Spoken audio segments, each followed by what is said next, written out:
He said it, not me. So the white man is enacting a story all over the world. We left our homes and flooded the world. We smothered culture. We smothered knowledge. We erased history and rewrote it our way. Myself, my grandfather is 100% Ashkenazi Jewish. Claiming to be Jewish, Ashkenazi Jewish is just a conspiracy. White men claiming to be of tribes of Israel when I'm Germanic. You know, I have no ties to Israel, no ties to Judaism. You know, it's a loosely written history that's been whitewashed over for centuries. And, you know, from the Renaissance. Oh yeah, right. You wipe everything clean. It's funny how exactly the Renaissance. It's this rebirth, but it's white rebirth. I think at the same exact time the Renaissance is happening, Columbus is sailing to America and committing genocide. Christopher Columbus, one of my favorite anti-heroes of history, one of the great fakes of all times. You know, a man an utter fraud who discovered absolutely nothing.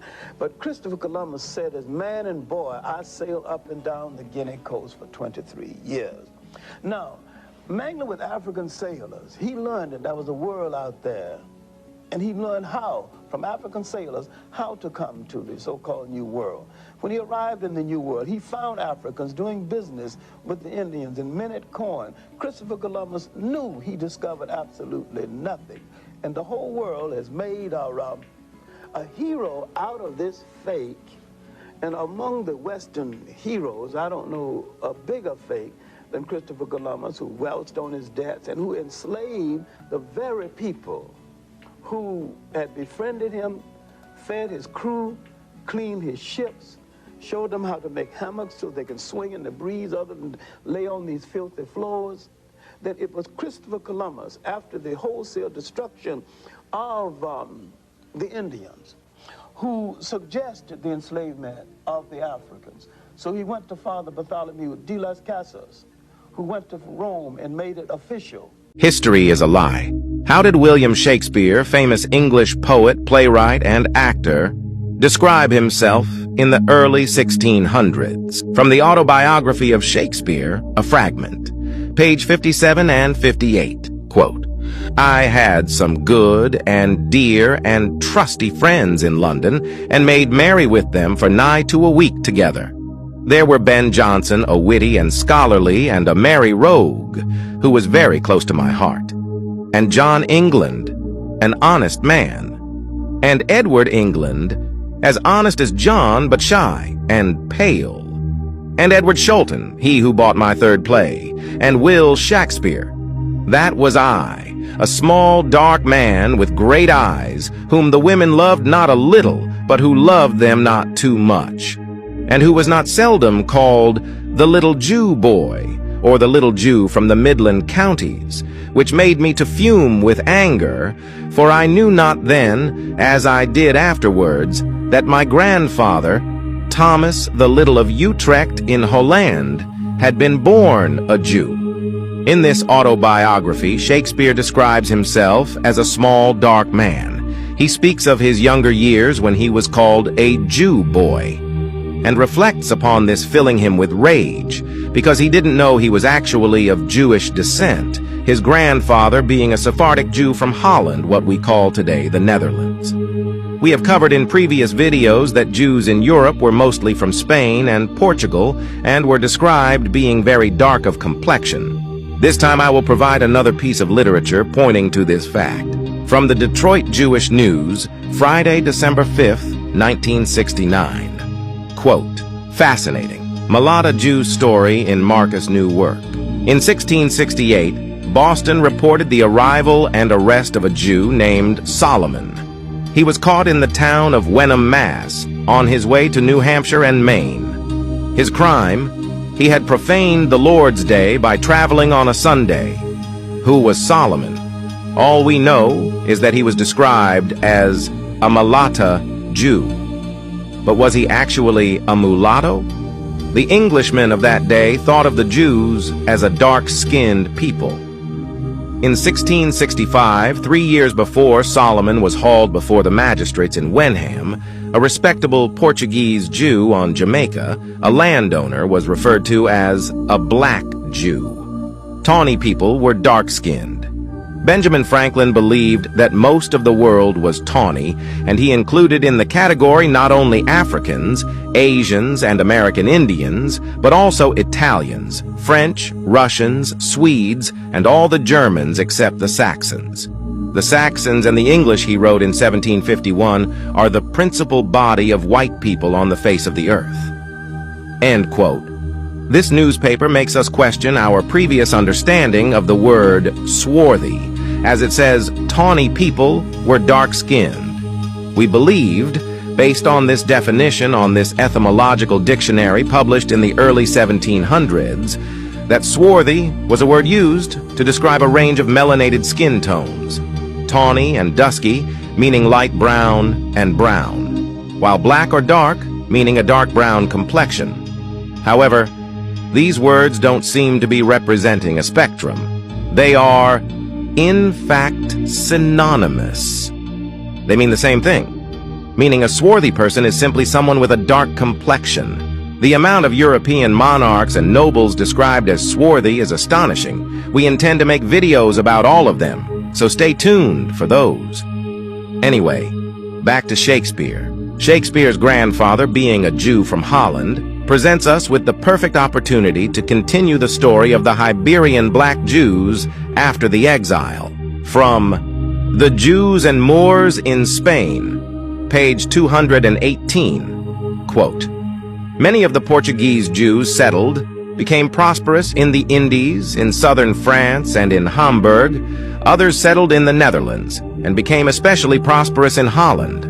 From Holland, large numbers of the descendants of the Portuguese and Spanish exiles entered England through the intercession of Manasseh ben Israel with Oliver Cromwell. We just read how William Shakespeare's grandfather, Thomas of Utrecht, was a Jew from Holland. That's why I assumed he was a Sephardi Jew, which gives more context to William Shakespeare describing himself as dark. But it still doesn't explain why he used to get angry when he was nicknamed Jew Boy. The reason being a dark-complexioned Englishman would find it very offensive if he was called a Jew simply due to complexion, because it also implied they were not Christian. The comparison doesn't make it justice because it lacks the religious component, but in our times it would be like calling a Japanese person Chinese boy, simply because they have similar phenotypes. Like and share for more lost history. And that's why we say, learned a distorted history of slavery in school. So as white Americans, most of us don't realize our connection to it. Here's a quick rundown of historical facts I had not been taught. That the North was deeply implicated, that slavery was legal in northern states for over 200 years, that Northerners up and down the economic spectrum made their livings in businesses tied to slave trade and slavery, that Northern mills processed cotton harvested by enslaved people. The Midwest and the West were implicated. They grew food to feed the South, where land was devoted to cash crops like cotton, harvested by the enslaved. Consumers throughout the country were implicated in their everyday purchases of clothing, coffee, sugar, rice, tobacco. People who immigrated from Europe after slavery were implicated. I have Irish, French, and German immigrant ancestors who came to the United States in the 19th century, worked in factories, struggled, but they were given access to the American dream. Why were waves of immigrants flocking here? Because it was the land of opportunity. Why was the economy booming? Why were there jobs? Because it had been built largely on unpaid labor. Click the link in the bio to get the book. Most of us learned. 10 years Christopher Columbus. and 2. Leonardo, 1482. Leonardo da Vinci was commissioned to paint a painting of Christ and the 12 disciples. This was 1482, 10 years before Columbus set sail, because that painting would be the greatest weapon used in colonialism, and still is right now, because many black people around the world still have that original Last Supper. And so when Leonardo was asked to paint that picture, he got his uncle to actually sit in. And this is an historic record. He got his uncle to sit in and pose as Christ. And he got 12 criminals from a local jail who happened to be available to sit in as the 12 disciples.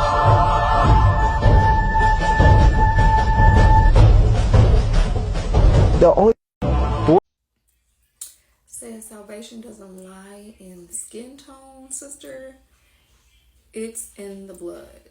The crazy part about it, you have not once heard me say, not one time, ever, any video, any stitch, that salvation lies in skin tone. What you have heard me doing is pulling down them white idols that your white ancestors gave to my people. We tearing them down. That's what you're hearing me do. And you so-called white folks don't like that. You know why? Because it pulls down your white supremacy. It pulls down your white privilege. It shows that you are not above, but you are in fact beneath. It shows that we are the true children of the Most High and always have been. That's why your forefathers went through all that trouble to whitewash our history. So when I talk about skin color and nationality, it's always rooted back to the bloodline and genealogy of the original Israelites, which was so-called black people, melanated people, which is my people that's been here in America in captivity, and we scattered through all the four corners of the earth. You never once heard me say anything about salvation is based off skin tone. Y'all don't like the fact that I'm tearing down y'all white idols and waking my people up. But at the end of the day, I'm going to keep tearing down them damn white idols and heathens that was handed down to my ancestors and to my people. Because we're not worshiping a white God. We're not worshiping a white man or a white woman, okay? The original God, the God of Abraham, Isaac, and Jacob, he's a Hebrew God. Guess what? He's a dark melanated man. His only begotten son, who the world ignorantly calls Jesus Christ, he is also a very dark-skinned, melanated man. And if y'all don't like that and the only thing you can hear is me saying skin tone is related to salvation, then you are more ignorant than I had ever imagined. Y'all hate truth. Y'all hate for us to tear down y'all white lies.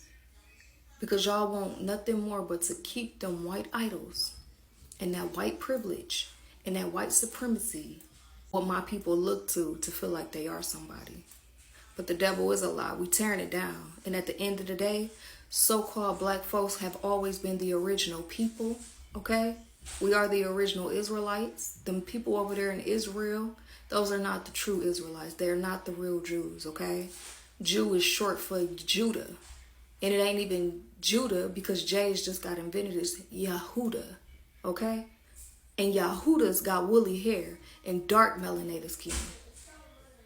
Hate it or love it, I really don't care.